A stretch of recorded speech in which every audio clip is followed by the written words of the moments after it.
Selamat pagi adik-adik, jumpa lagi sama Kakak Eti di sini, di mana pada saat ini kita akan bersama-sama mengikuti ibadah sekolah minggu. Sebelum kita bersama-sama mengikuti ibadah sekolah minggu, kita bangkit berdiri, kita menyanyi bersama firman Tuhan ada di hatiku.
Sebelum kita bersama-sama mendengarkan cerita firman Tuhan, marilah kita berdoa.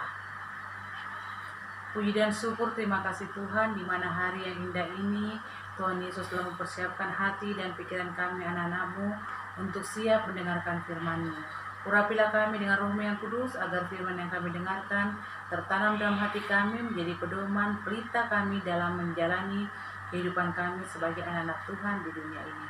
Terima kasih Tuhan Yesus, berkati juga kakak pengasuh yang akan menceritakan firman-Mu, biarlah cerita firman yang keluar dari bibir mulut hamba semuanya hanya berasal daripada Tuhan.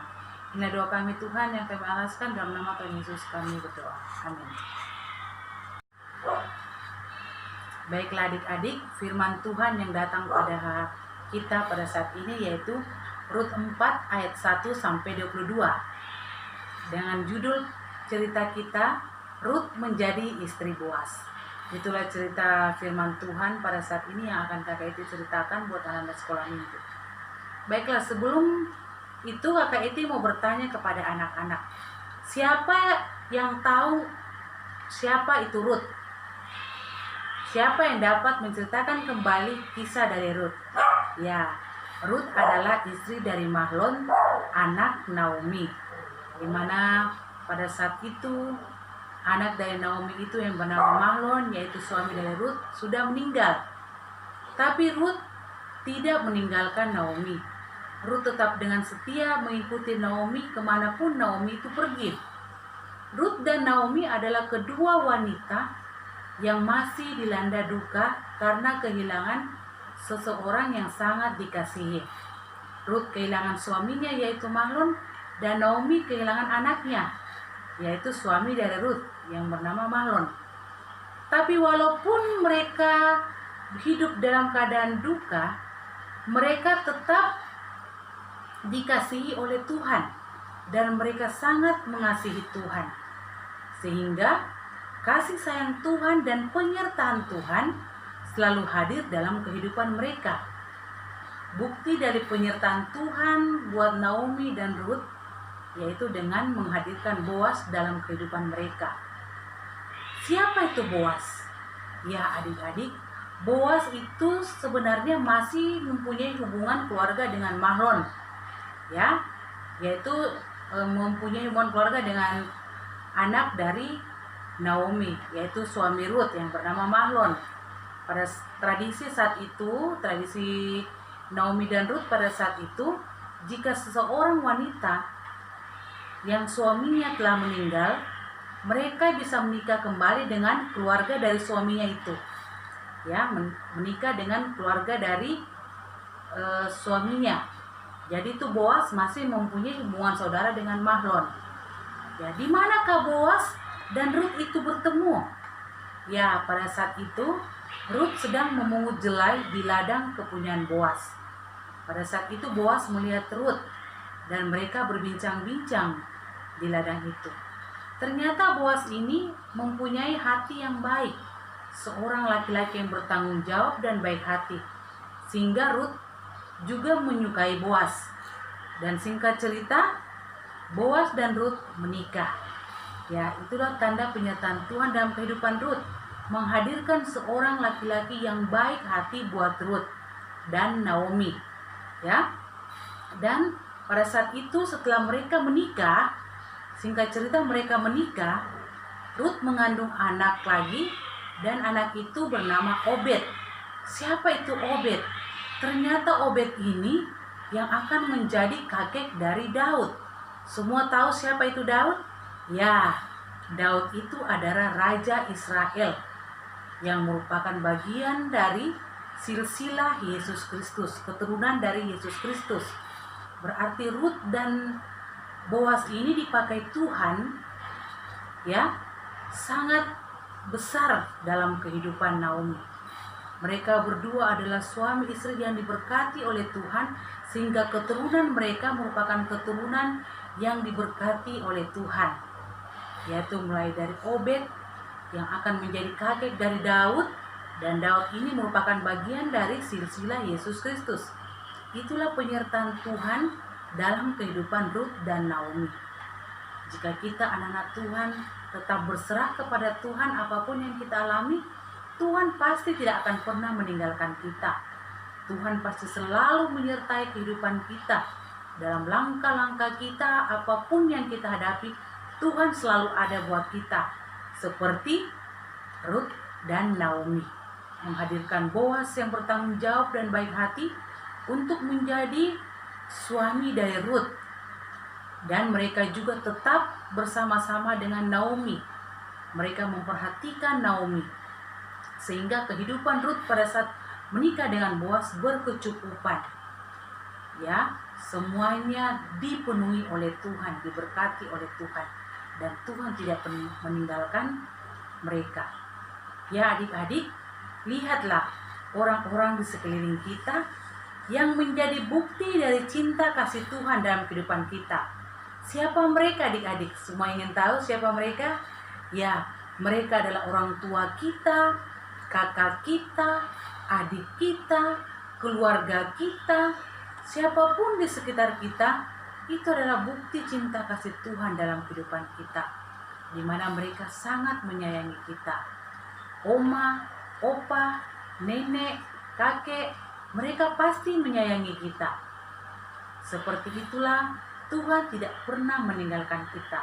Selalu ada orang-orang yang diutus oleh Tuhan untuk menghibur kita, untuk memberikan kita kekuatan, semangat, apapun yang kita hadapi, selama kita tetap berserah kepada Tuhan.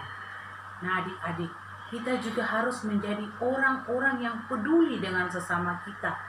Kita tahu kebutuhan orang-orang di sekitar kita, apa yang mereka butuhkan.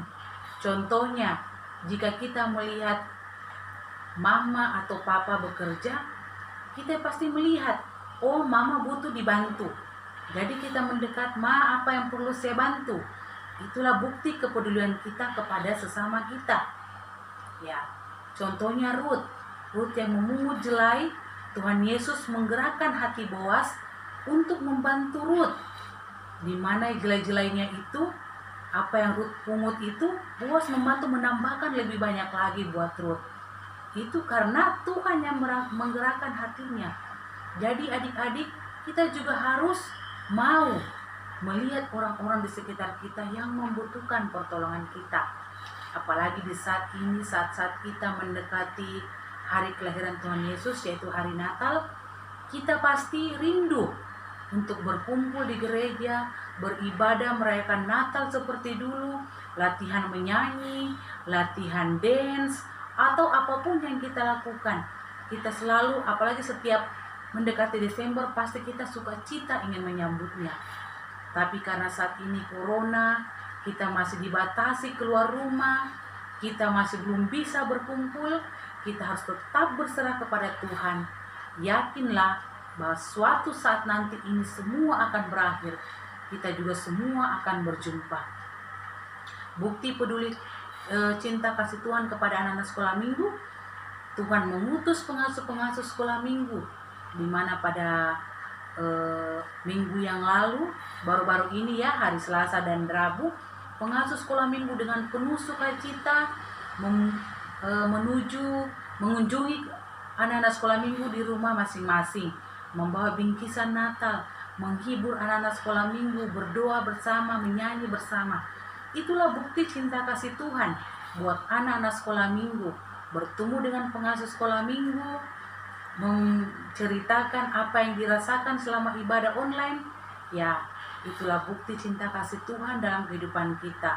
Biarlah setiap perkunjungan yang dilakukan oleh anak-anak sekolah minggu, oleh pengasuh sekolah minggu, dapat mengobati rasa rindu anak sekolah minggu untuk bertemu pengasuh sekolah minggu, bertemu dengan teman-temannya. Dan yakinlah anak sekolah minggu, jika kita selalu berdoa dengan tekun, kita peduli dengan sesama, yakin dan percaya Tuhan juga akan selalu menyertai kita, sebagaimana Tuhan menyertai Ruth dan Boaz dan Ibu Naomi. Ya adik-adik, demikianlah firman Tuhan. Biarlah firman ini senantiasa apa yang dibagikan oleh guru sekolah minggu menjadi kekuatan kita, semangat kita dimanapun kita berada. Amin. Baiklah adik-adik, tadi kita telah mendengarkan firman Tuhan. Sekarang kita berdoa. Mari kita berdoa. Tuhan Allah Bapa kami yang berada di surga, puji dan syukur, terima kasih kami anak-anak-Mu panjatkan hadirat yang Maha Suci, di mana saat ini Tuhan kami telah beribadah sekolah minggu walaupun melalui online. Kami yakin dan percaya Tuhan ada di hati kami anak-anak-Mu, di rumah mereka masing-masing. Saat ini kami mengucap syukur di mana kami telah mendengarkan cerita firman Tuhan. Ajarlah kami Tuhan untuk senantiasa peduli terhadap sesama kami manusia. Ajarlah kami menjadi anak-anak yang peka terhadap orang-orang sekitar kami, mau membantu orang yang susah, dan biarlah kami juga bisa menjadi anak-anak Tuhan yang menjadi pembawa berkat, pembawa sukacita dimanapun kami berada. Pada saat ini Tuhan, kami mau berdoa Tuhan buat orang tua kami yang senantiasa membimbing kami, menyayangi kami, mengasihi kami. Bila orang tua kami kesehatan, dijauhkan dari mara bahaya, malapetaka, sakit penyakit, diberkati dalam aktivitas, tugas, dan pekerjaan mereka. Begitu pula kami berdoa buat anak-anak sekolah minggu-Mu Tuhan, di mana pada saat ini Tuhan mereka telah mengikuti pelajaran online dan menerima hasil dari pelajaran mereka berupa rapor. Biarlah nilai-nilai yang mereka telah terima merupakan nilai-nilai yang terbaik yang Tuhan Yesus telah berikan kepada mereka. Biarlah nilai yang baik Tuhan Yesus berikan anak-anak hikmat agar nilai yang baik yang mereka telah terima mereka tetap pertahankan. Dan jika ada anak-anak sekolah minggu mendapatkan nilai yang kurang memuaskan, biarlah mereka tetap berusaha untuk mendapatkan hasil yang lebih baik lagi. Dan kami yakin dan percaya apapun yang telah kami terima itu semua yang terbaik yang Tuhan Yesus berikan kepada kami. Berkati kehidupan anak-anak sekolah minggu-Mu Tuhan, berkati pertumbuhan mereka, biarlah mereka bertumbuh menjadi anak yang patuh kepada orang tua, anak yang dengar-dengaran, anak yang baik, dan anak-anak yang beriman teguh hanya kepada Tuhan Yesus. Itu pula kami berdoa Tuhan buat para pengasuh sekolah minggu, berilah mereka kesehatan, semangat, sukacita untuk selalu mengajarkan firman Tuhan, memberitakan kabar baik buat anak-anak sekolah minggu-Mu Tuhan Yesus dengan penuh sukacita. Berkatilah juga pengasuh-pengasuh sekolah minggu dalam tugas dan pekerjaan mereka masing-masing. Berkati pendeta jemaat kami Ibu Kamandeng, berkati majelis jemaat Makio Baji, berkati jemaat Makio Baji, berkati karyawan Makio Baji, dalam mereka tetap diberkati oleh Tuhan, dan jemaat Makio Baji bertumbuh senantiasa dan dewasa dalam iman. Kepula Tuhan Yesus, kami berdoa buat dunia yang sedang dilanda oleh pandemi COVID-19, dan Tuhan Yesus tolong anak-anak sekolah minggumu dimanapun mereka berada, agar bentengi mereka dengan roh yang kudus, agar anak-anak sekolah minggu terhindar segala penyakit-penyakit, baik dari dalam maupun dari luar, baik melalui orang sekitar, dari udara. Jauhkan Tuhan, biar anak sekolah minggumu tetap sehat, tetap kuat, dan minggu-minggu depan atau tahun-tahun depan kami bisa bertemu lagi untuk beribadah secara tatap muka dengan hati yang penuh sukacita. Biarlah pandemi yang telah terjadi ini, Tuhan, kami yakin dan percaya ada waktu Tuhan, sehingga pandemi ini akan segera berlalu. Terima kasih Tuhan Yesus. Tuhan, sebentar juga kami akan memberikan persembahan kami. Berkatilah persembahan yang akan kami berikan ini Tuhan, dan bila persembahan ini dapat kami gunakan untuk hormat dan kemuliaan nama-Mu. Inilah doa kami Tuhan yang kami alaskan, dalam nama Tuhan Yesus kami berdoa. Amin. Marilah kita menyanyi bersama, ikut Tuhan, bukan ikut-ikutan.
Demikianlah adik-adik ibadah sekolah minggu kita pada hari ini. Biarlah apa yang kita telah dengarkan senantiasa menjadi penghiburan kita, menjadi kekuatan kita dalam menjalani hidup ini. Pesannya Kakek Eti, adik-adik jangan pernah bosan untuk selalu mengikuti ibadah sekolah minggu. Karena ibadah sekolah minggu adalah firman Tuhan yang dibagikan menjadi pegangan hidup kita. Sampai jumpa lagi adik-adik.